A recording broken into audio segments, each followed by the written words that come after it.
ॐ अज्ञानतिमिरान्धस्य ज्ञानाञ्जनशलाकया चक्षुरुन्मिलितं येन तस्मै श्रीगुरवे नमः। वन्देऽहं श्रीगुरो श्रीयुतपदकमलं श्रीगुरून् वैष्णवांश्च श्रीरूपं साग्रजातं सहगण रघुनाथान्वितं तं सजीवम् साद्वैतं सावधूतं परिजन सहितं कृष्ण चैतन्यदेवं श्रीराधा कृष्णपादान् सहगण ललिता श्रीविशाखान्वितांश्च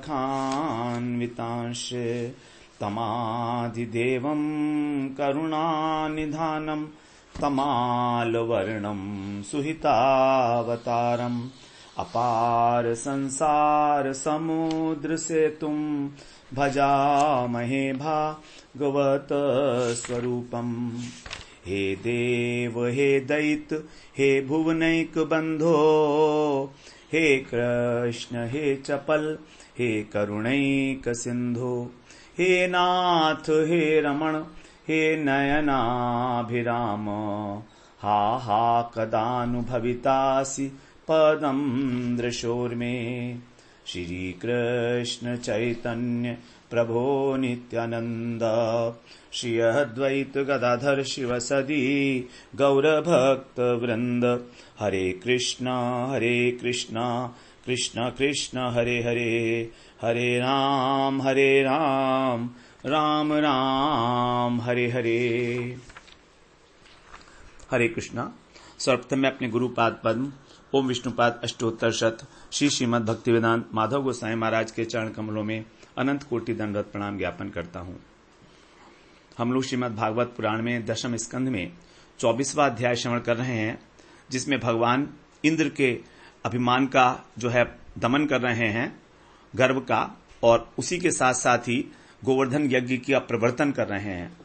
तो भगवान ने जब नंद बाबा से पूछा कि आप ये क्या आयोजन कर रहे हैं, जब वो इंद्र यज्ञ करने के लिए तत्पर हो रहे थे, तो बाबा ने बताया कि हम लोग इस प्रकार से इंद्र का यज्ञ करते हैं क्योंकि वो वर्षा कराते हैं और वर्षा से ही हमारी जीविका चलती है। हमारी जो है गाय घास उगती है उससे, और घास जो है गाय खाकर हमको फिर दूध देती है, यही हमारी जीविका का साधन है। तो भगवान जो है अब नंद महाराज और गोपवृंद ये सभी भगवान के नित्य परिकर हैं। तो इनको अब उपलक्ष्य करके भगवान सभी जीवों को शिक्षा दे रहे हैं कि ईश्वर मानकर इंद्र इत्यादि जो अलग अलग देवी देवता हैं उनकी उपासना करना निरर्थक है।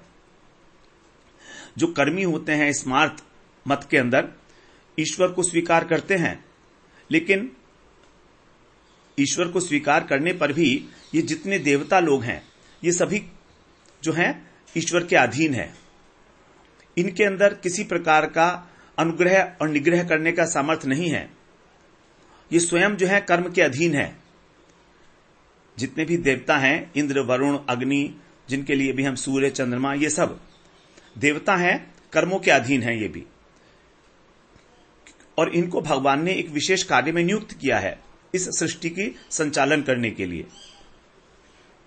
तो इस प्रकार से जिससे जीव प्रकृति के गुणों के आबद्ध होकर कर्म करता है और वही कर्म उसको भविष्य में उस फल का भोग कराता है, वही उसको उसके जन्म मरण का कारण बनता है।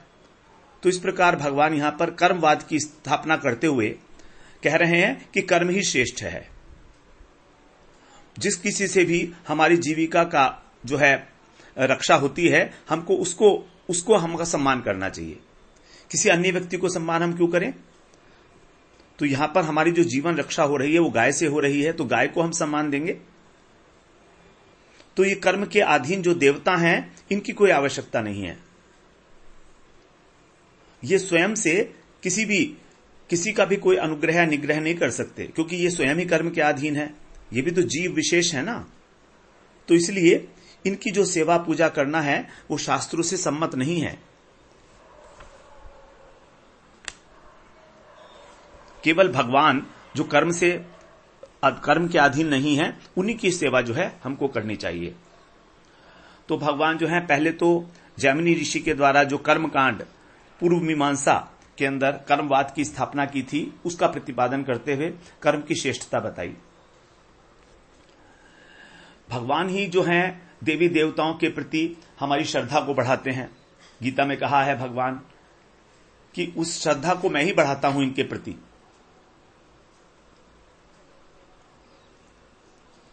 और फल भी भगवान ही देते हैं।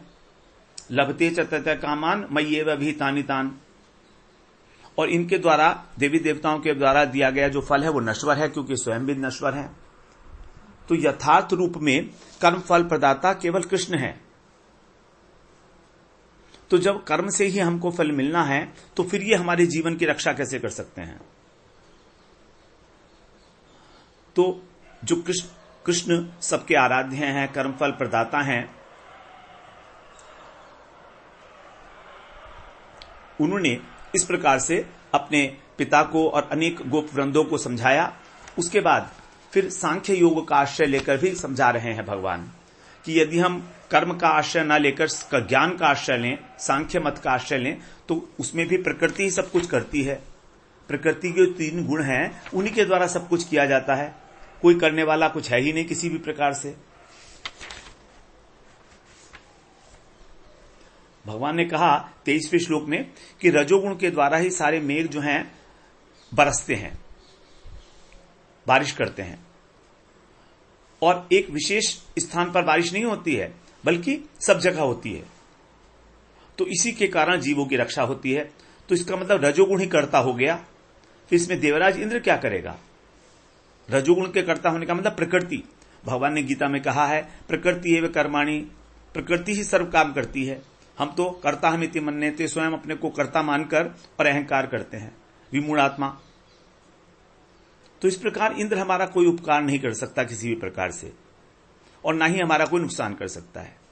अब आगे 24वें श्लोक में कह रहे हैं न पुरो जनपदा न ग्रामा न ग्रहा वयम वनौ कसस्तात नित्यम वनशैल निवासिनः।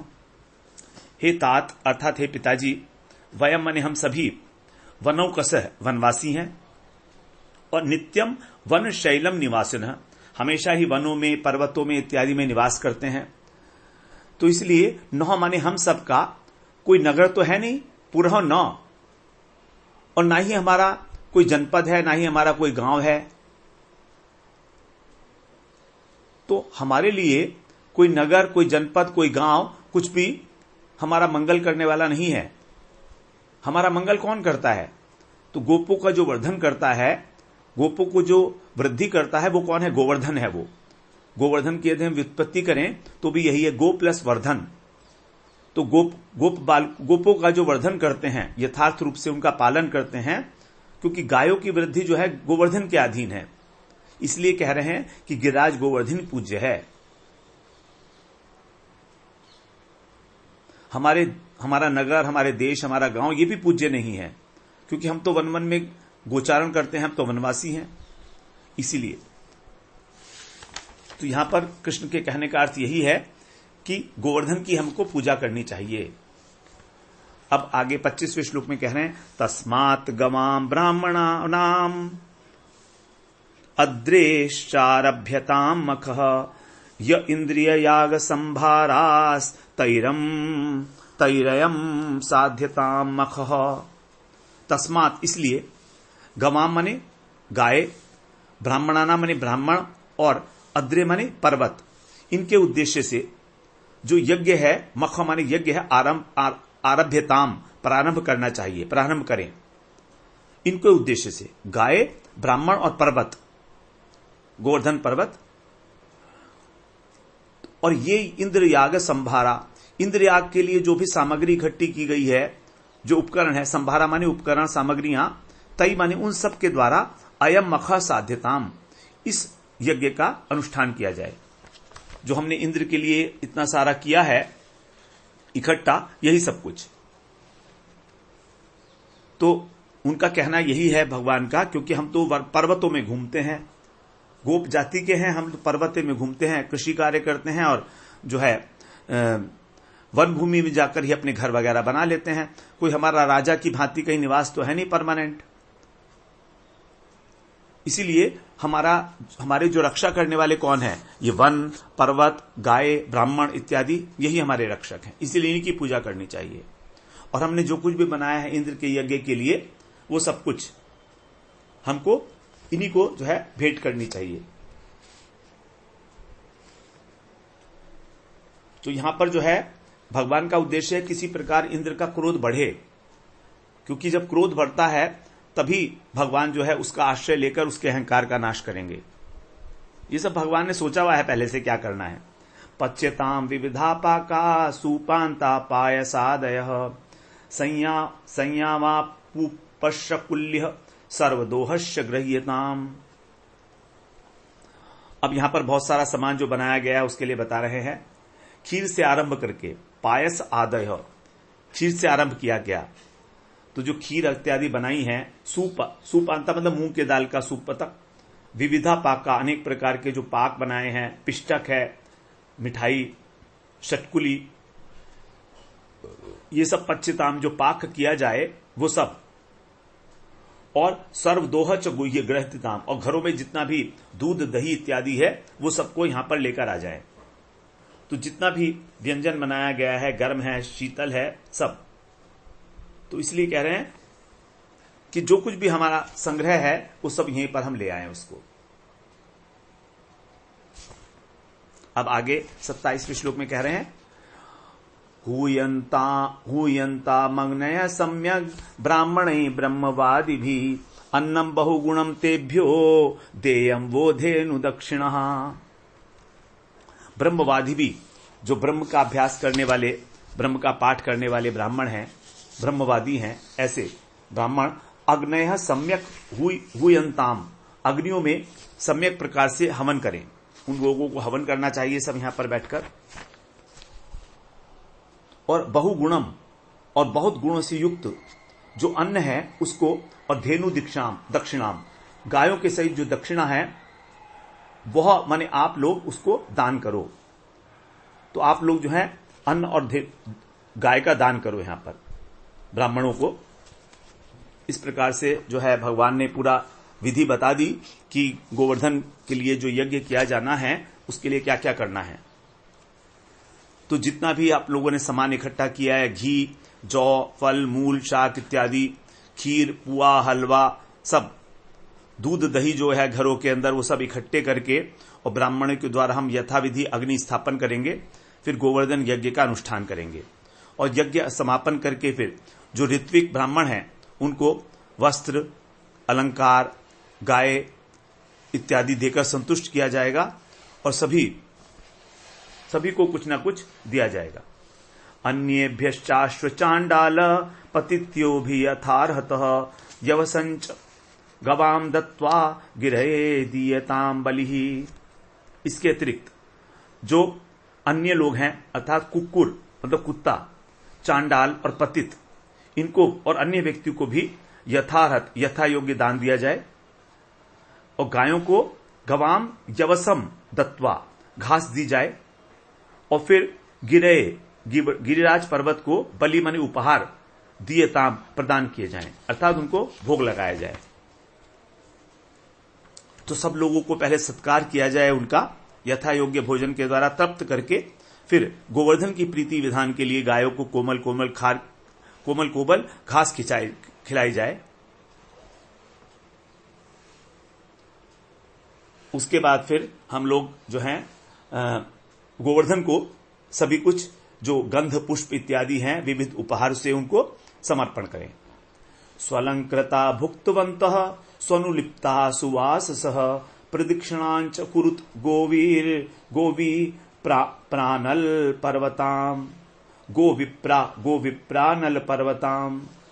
इसके बाद स्वलंकृता अर्थात सब लोग सुंदर सुंदर अलंकार पहने, सुवास है अच्छे अच्छे कपड़े पहने, भुक्तवन्तः और उसके बाद फिर अनुलिप्त्वा, लिप्त माने वो लेपन करें अपने शरीर के ऊपर चंदन इत्यादि का। उसके बाद भुक्तवंत है, उसके बाद फिर भोजन करके सभी, और आप सभी गो विप्र अनल पर्वताम, गाय की, ब्राह्मणों की, अग्नि की और गोवर्धन पर्वत की प्रदक्षिणा करें, परिक्रमा करें। तो भगवान ने ही जो है गोवर्धन परिक्रमा का प्रारंभ किया है। सबको प्रणाम करके और फिर गाय, ब्राह्मण, अग्नि और गोवर्धन पर्वत की परिक्रमा की जाए।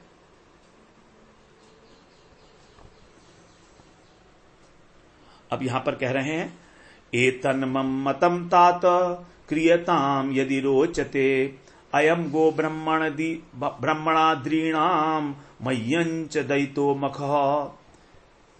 हे तात, हे पिताजी, मम एतत मतम, मेरा ये मत है, मेरी ये राय है, और यदि आप लोगों को रोचते माने अच्छे लगे तो क्रियताम, उसका पालन करें।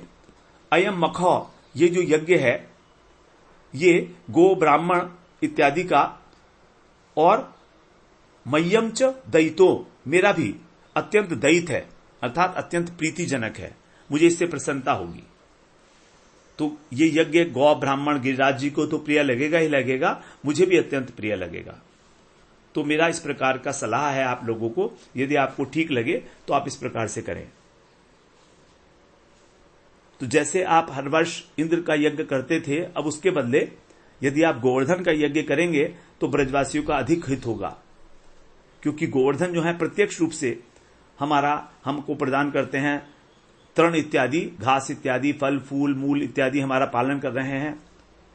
गाय हमारी जीविका है, ब्राह्मण हमको आशीर्वाद देते हैं, अग्नि समस्त देवताओं के लिए पूजा ग्रहण करने का द्वार स्वरूप है, क्योंकि देवता अपना अपना भाग जो है वो अग्नि के माध्यम से ग्रहण करते हैं, तभी तो अग्नि में स्वाहा किया जाता है। तो सब उन देवताओं को मिलता है जिनका मंत्र उच्चारण करके उन्हें दिया जाता है।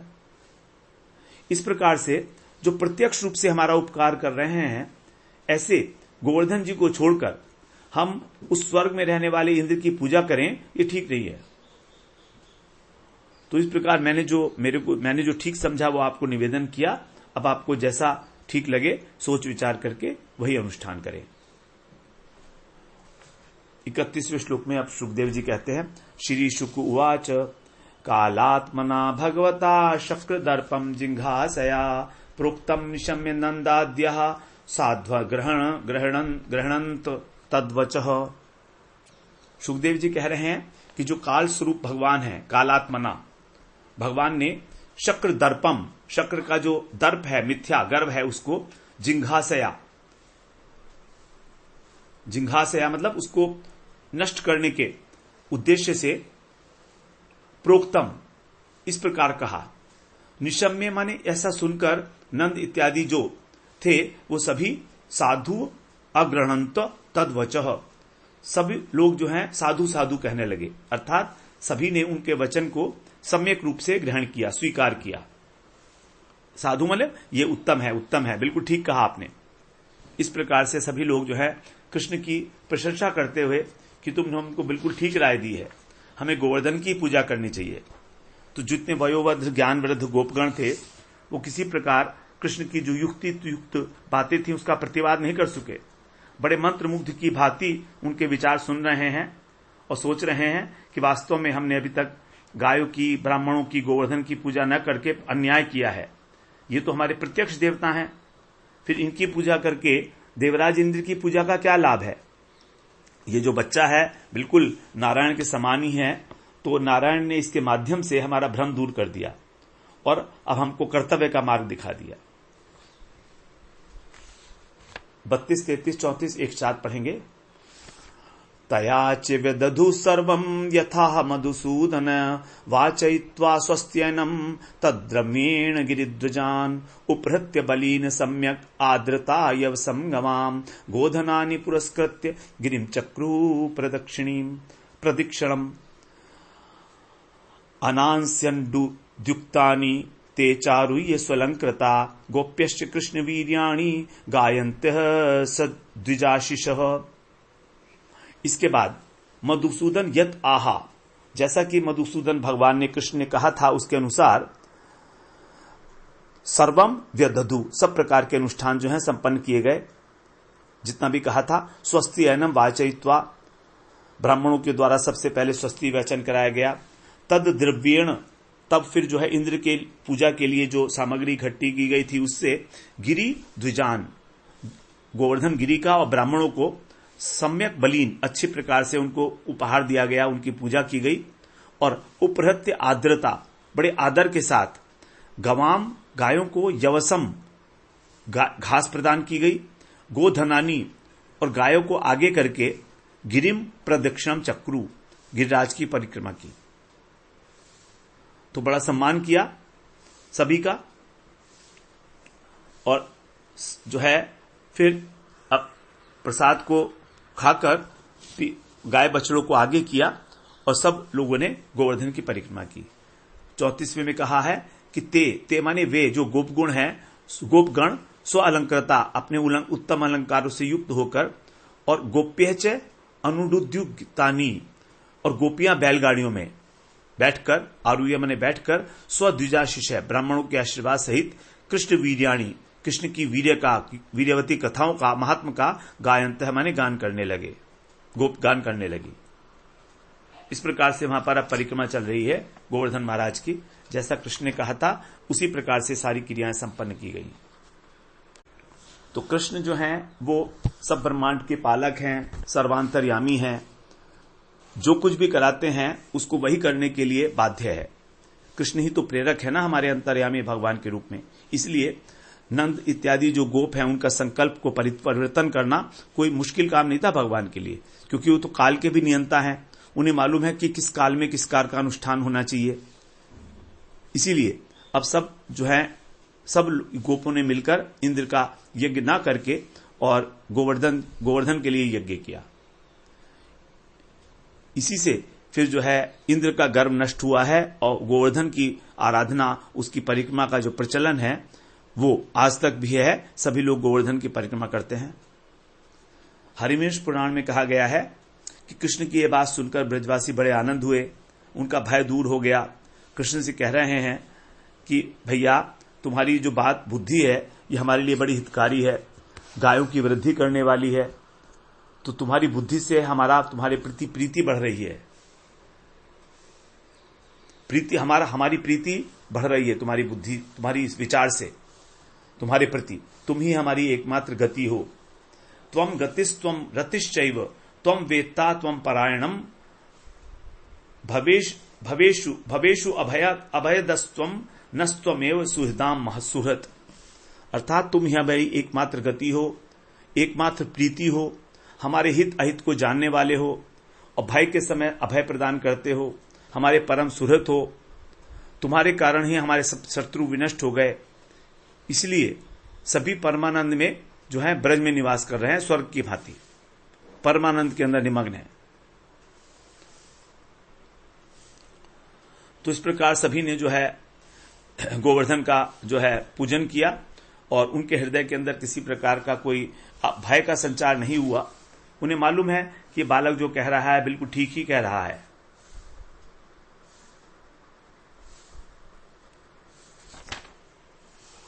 तो कृष्ण का जो ये प्रवर्तित धर्म है इसके विषय में बता रहे हैं कि उनको बड़ा आनंद मिला सभी गोपों को और नवीन उत्साह में भरकर उन्होंने सभी सामग्रियों के साथ भोग लगाया गोवर्धन महाराज को। तो जब गोवर्धन यज्ञ का आरंभ हुआ तो सब ओर कोलाहल छा गया। गोपी परमानंद में आत्मविस्मृत हो गए। गायों की हुंकार, बैलों की हुंकार, बछड़ों की हंबा ध्वनि, इससे दिशों दिशाएं गूंज उठी। ब्रजवासी आनंद सागर में तैरने लगे और गिरिराज के तट को उन्होंने दूध और घी और दही के तालाबों से सुशोभित करके यज्ञ का प्रारंभ किया। इस प्रकार कार्तिक मास की शुक्ल प्रतिपदा को जो गोपों के पुरोहित हैं भागुरी ऋषि और बहुत से वेदज्ञ ब्राह्मण हैं, वो सभी उस तलहटी में उपस्थित हुए और स्वस्ति आयनम करके प्रारंभ किया गया यज्ञ। तो वहां पर जो है बताते हैं कि नंद बाबा तो थे ही ब्रजवासियों के साथ, बाकी कितने राजर्षि महर्षि, यहां तक कि साक्षात शिव भी वहां पर जो है उपस्थित थे उस यज्ञ के अंदर। गर्ग संहिता में इस प्रकार का वर्णन है।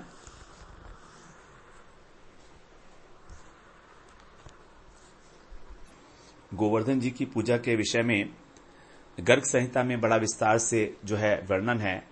उसमें बताते हैं कि पहले यमुना जी के द्वारा गोवर्धन पर्वत को स्नान कराया गया, सहस्त्र शीशा मंत्र से गंगा और यमुना के जल के द्वारा। उसके बाद पंचामृत से स्नान करा के गंध पुष्प इत्यादि प्रदान किया गया। फिर वस्त्र, नैवेद्य, आसन, माला, अलंकार, इस प्रकार से सब प्रदान की गई दीपावली। और फिर प्रणाम करके हाथ जोड़कर कहा गया, हे गोवर्धन, आप जो है इस गोकुल के मुकुट स्वरूप हो, वृंदावन आपकी गोद में अवस्थित है, आपको नमस्कार है, इस प्रकार से। और वहां पर जो है गोवर्धन पर्वत के सामने जो है अन्नकूट स्थापित किया गया। 5 पंक्तियों में 64 पात्र स्थापन करके उनको तुलसी दल और यमुना के जल से भरा गया। 56 प्रकार का भोग जो है समर्पण किया गया। तो इस प्रकार से भगवान ने गोवर्धन यज्ञ के माध्यम से जगतवासियों को यह आदेश दिया कि सभी लोग जो है कार्तिक मास की शुक्ला प्रतिपदा में सब लोग, अर्थात दीपावली के अगले दिन सब लोग जो है गोवर्धन की पूजा करेंगे। इससे सबका परम कल्याण होगा। और जो लोग गोवर्धन में नहीं रहते हैं, जिनके लिए गोवर्धन में आना संभव नहीं है, वो लोग जहां पर हैं अपने घर में ही गोबर के द्वारा गोवर्धन शिला का स्वरूप बनाकर उसको पुष्प लताओं से सुशोभित करके और फिर उनका अर्चन करेंगे। गोवर्धन पर्वत की पूजा बड़ी हितकारी है। और यह भी बताया गया है कि गोवर्धन का कोई शिलाखंड अगर उतने परिमाण में लिया जाए तो उसको नरक में जाना पड़ता है। अगर ऐसा करता है कोई तो ठीक नहीं है। गोवर्धन की कोई शिला उठाकर अगर अपने घर में ले आता है वो ठीक नहीं है, ऐसा कहा जाता है, लिखा गया है। और गोवर्धन जो है स्वयं हरिदास वर्य हैं, तो इसलिए वैष्णवगण जो हैं कार्तिक की शुक्ल प्रतिपदा में वहां पर पूजा करते हैं गोवर्धन की।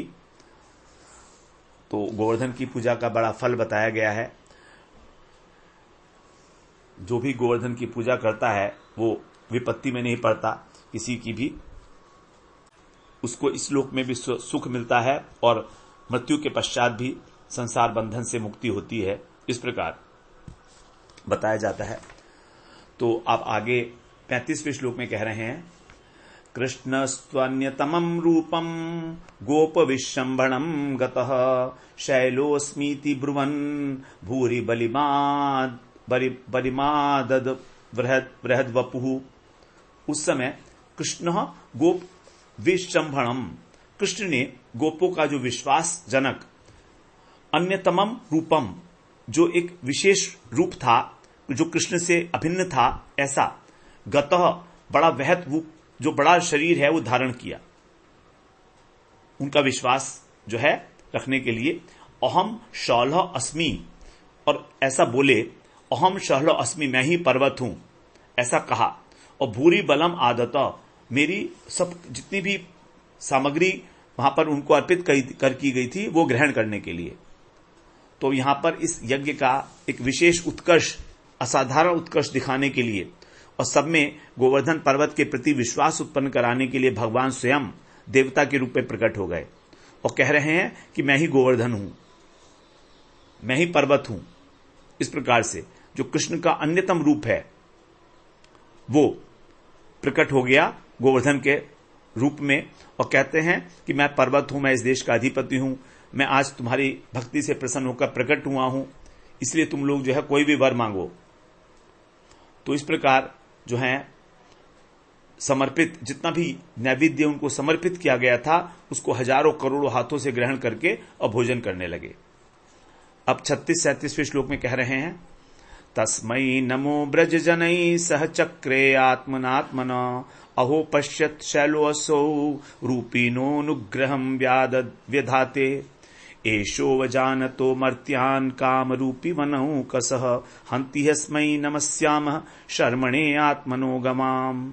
इसके पश्चात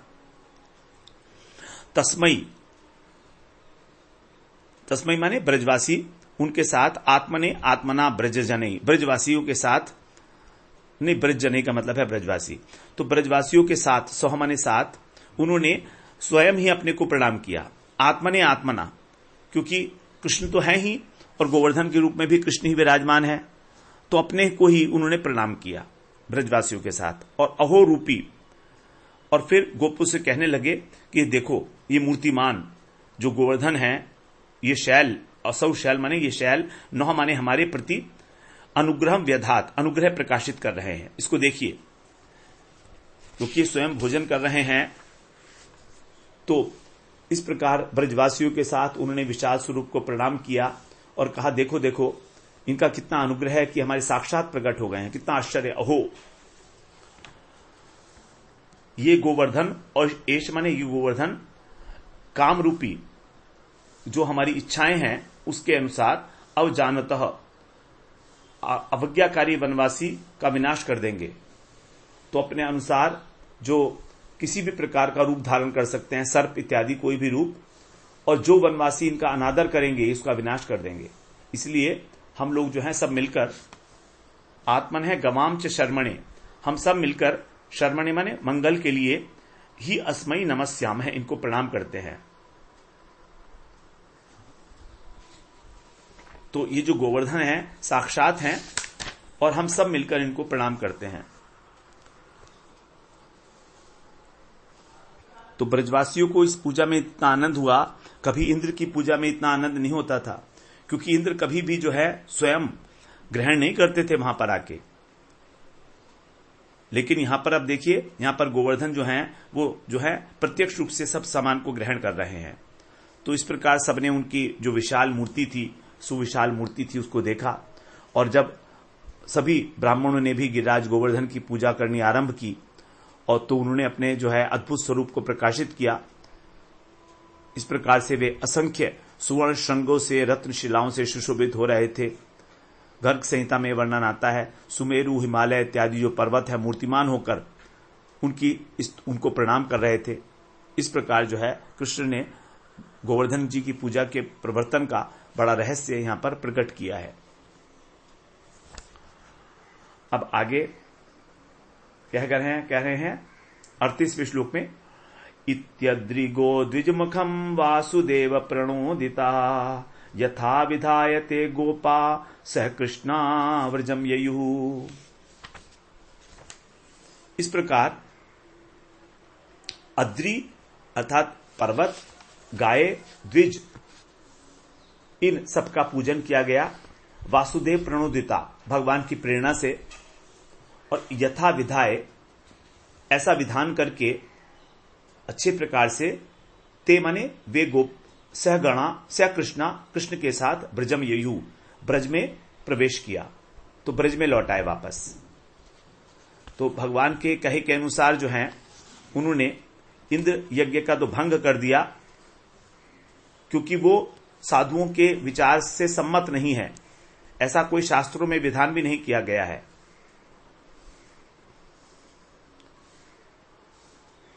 तो उसके बाद फिर उन्होंने जो है गोवर्धन यज्ञ का प्रवर्तन किया। तो यहां पर जो है इस पूरी प्रसंग में दो मत ग्रहण किए गए हैं भगवान के द्वारा। पूर्व मीमांसा अर्थात कर्म मार्ग और निरीश्वर सांख्य, इन दोनों का प्रवर्तन किया गया है। प्रवर्तन नहीं, इन दोनों का मत को ग्रहण किया गया है। तो ये जो मत ग्रहण किए गए हैं, श्रीधर स्वामी का कहना है कि कर्म की प्रधानता जो दिखाई गई है उसको केवल एक ही कारण है, कर्म, इंद्र के क्रोध को बढ़ाना, इंद्र जिससे नाराज हो जाए। ये जो कर्मवाद है ये हमारे लिए अभीष्ट नहीं है, हमारे लिए रिकमेंड नहीं किया भगवान ने कि हमें कर्म को प्रधानता देनी चाहिए, बल्कि इसका एक विशेष प्रयोजन था कि किसी प्रकार से इंद्र रुष्ट हो जाए, क्योंकि जब इंद्र रुष्ट होगा तभी भगवान कुछ एक्शन लेंगे उसके अभिमान को करने के लिए।